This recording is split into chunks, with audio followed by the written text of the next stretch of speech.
Bum, bum, bum, bum, bum, bum, bum, bum, bum, bum, bum. The Peter Dislike Show. Bum, bum, bum, bum, bum, bum, bum. I was just reflecting on a situation where other people were not hesitant on being persistent with me and calling me out, and how I could do that in the future. What had happened was I love doing intermittent fasting, and I often do it to commemorate various events and anniversaries, and out of respect of various people.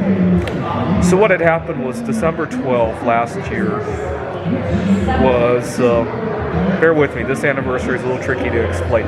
Mary Curie discovered polonium-210 on July 18, 1898. Polonium-210 has a half-life of 138.376 days. And so last December 12th was the 331st half-life of polonium-210 since Mary Curie discovered it. And so out of celebration for that, I was going to go on a fast for that day. And plus, the day after that, December 13th, was Taylor Swift's birthday, which I also, out of respect for her, I was going to continue that fast. So it was going to be at least a 48-hour fast. I made it 38 hours, and I quickly got disoriented. I had gone into a Whole Foods store here in the Phoenix area. It's a really nice neighborhood. I can't believe it turned out like that, but these people are used to speaking up for themselves, and I decided to cut the line. And how I did it was, I had my headphones on, the line had curved a little bit. I pretended to not see the back half of that line, and I just calmly and confidently stepped in there with my headphones on. And I knew people were gesturing at me, but I pretended to not see that. I pretended to look at something on my phone, and I thought it would blow over, but it didn't.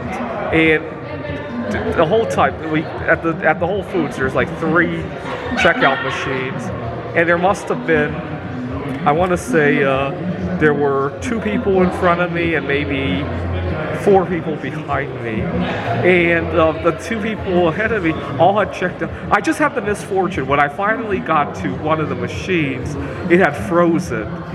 And as I looked around for other machines, now I have to see these people gesturing, so I couldn't ignore it anymore.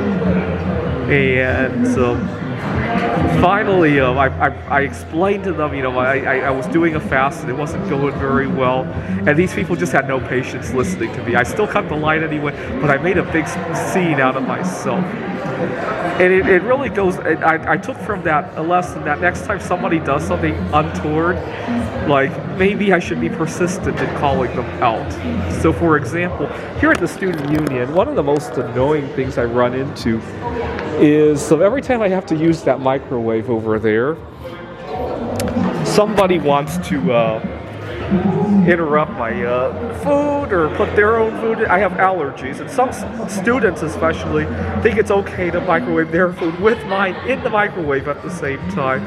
And yesterday I just gave a scathing lecture to one of these students about allergies, about stuff like that. And I told him, had he even come up to me and said, they're in a hurry to go to class, I would have taken my food out. Just please don't touch my food.